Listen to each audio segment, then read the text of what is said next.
karakter seseorang.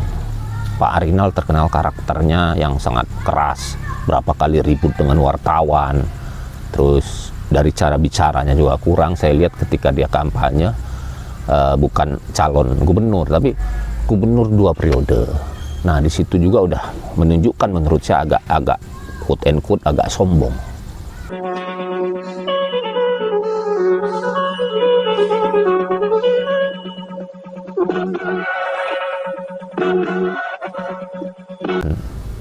Sekarang saya mau bicara fenomena PDI Perjuangan dadakan, ya kan? Di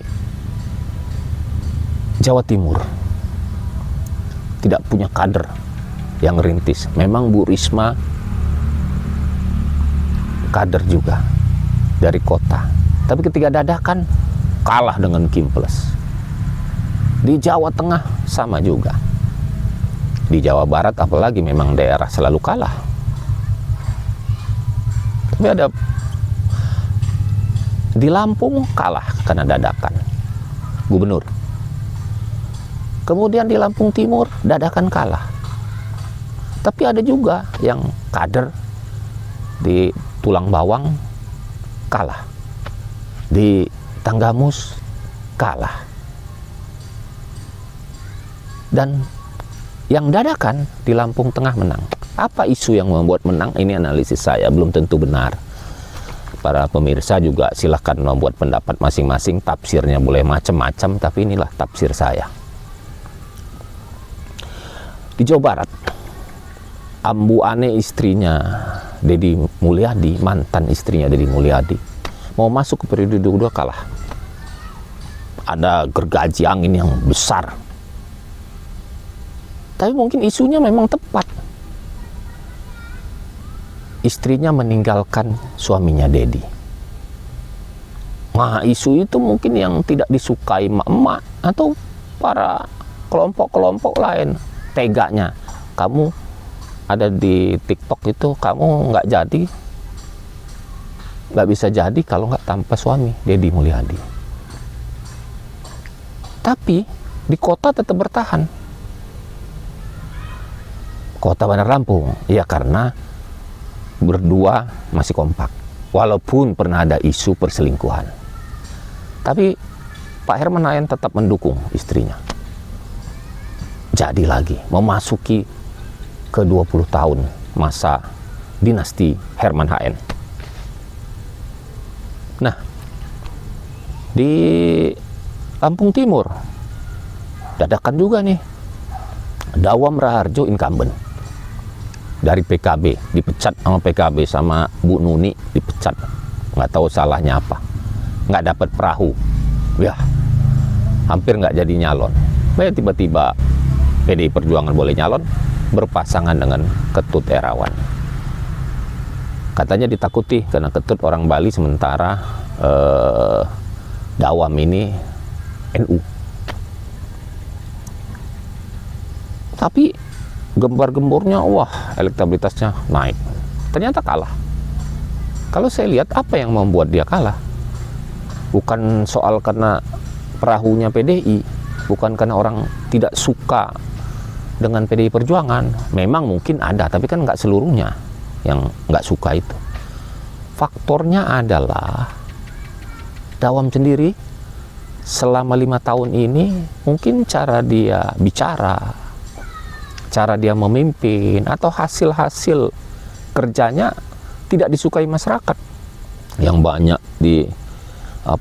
dibuat TikTok itu jalan-jalan jelek, semua rusak, macem-macem lah.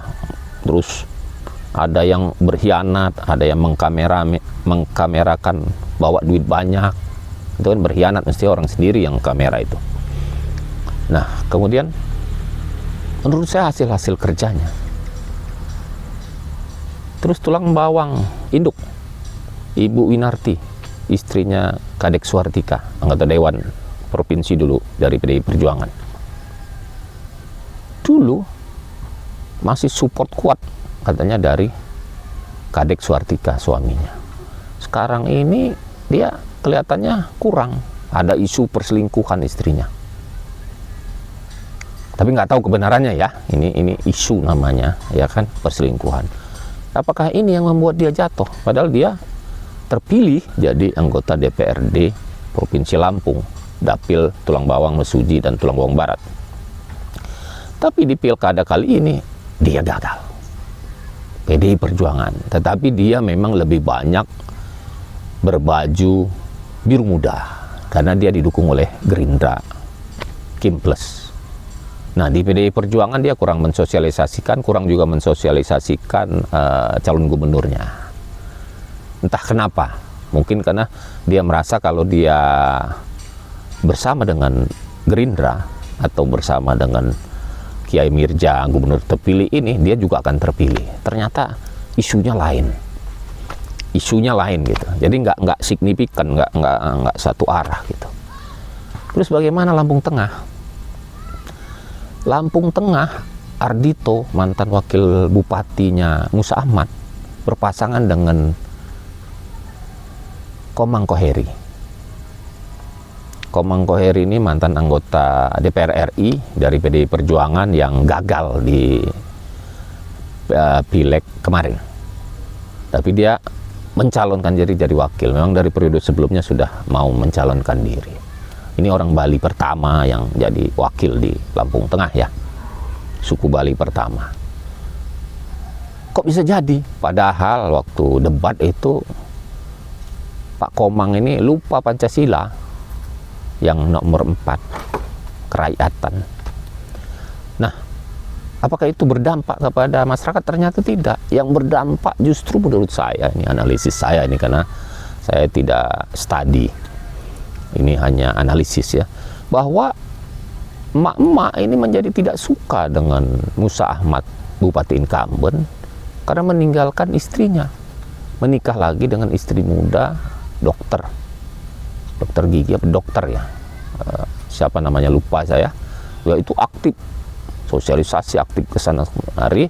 Sementara si istrinya Mardiana ini katanya belum statusnya selesai cerainya. Kemudian saat pernikahan anaknya dia juga datang sebentar, padahal anak pertamanya dan perempuan. Mungkin ini ada rasa simpati yang luar biasa kepada Ibu Mardiana, istri tuanya Musa Ahmad ini, membuat emak-emak itu tidak memilih. Karena keunggulan Ardhito menurut saya tidak terlalu berlebihan juga gitu, soal karena dia juga wakil ya, nggak bisa membangun langsung gitu, ataupun Komang Koheri gitu, tapi luar biasa. Jadi ini kader dadakan tapi menang. Nah, apa yang membuat dia menang? Menurut saya isunya yang beda.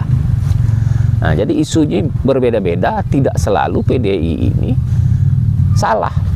PDI-nya, partainya. Jadi yang salah ini sebenarnya orang yang diunggulkan. Kurang tepat. Membuat dia bergelimpangan. Atau kurang biaya. Tapi enggak lah kalau yang di dua ini. Nah, bagaimana dengan Y kanan PDI Perjuangan, anak muda yang luar biasa berani dan masih muda, duitnya banyak juga kali kan, bisa nyalon kan, Presmen Kadapi. Tapi kalah dengan Ali Rahman yang wakilnya itu punya kekuatan dengan incumbent.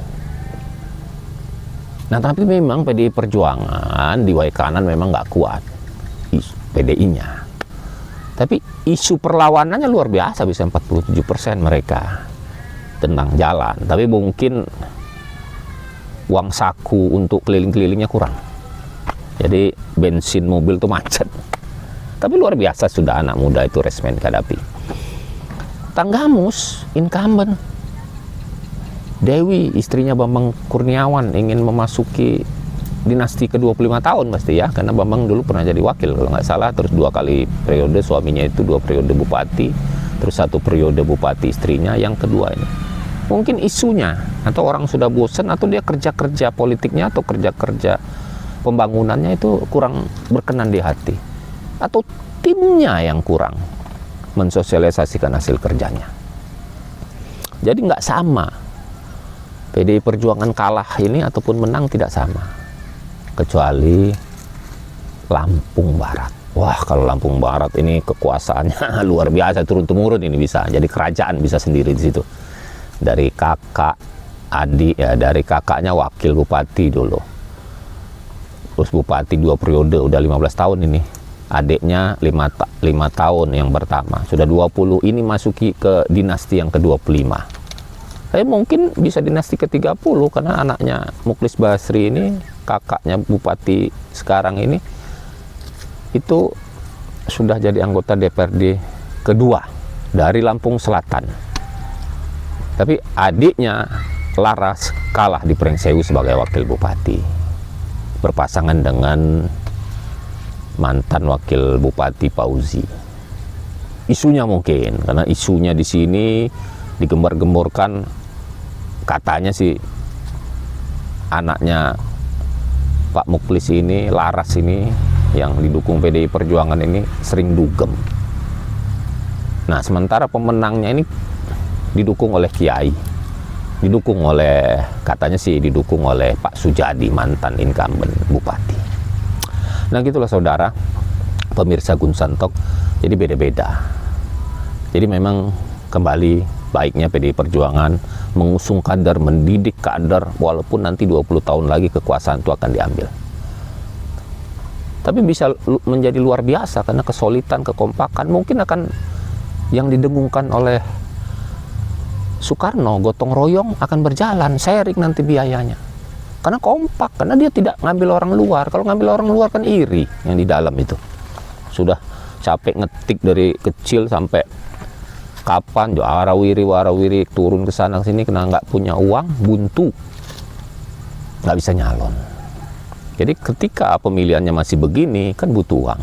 Tapi kalau pemilihannya proporsional tertutup, kembali ke awal mungkin sedikit uang yang keluar. Tapi nggak bisa karena cuma PDI yang ngusulin, yang lain enggak. Susah, seperti Polri akan di bawah TNI, susah juga karena cuma PDI sendiri yang nggak bakal menang di DPR RI.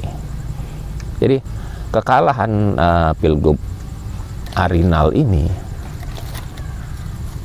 mesti menjadi catatan PDI Perjuangan bahwa karakter seseorang, Pak Arinal terkenal karakternya yang sangat keras, berapa kali ribut dengan wartawan, terus dari cara bicaranya juga kurang. Saya lihat ketika dia kampanye, bukan calon gubernur tapi gubernur 2 periode. Nah, di situ juga udah menunjukkan menurut saya agak quote and quote agak sombong.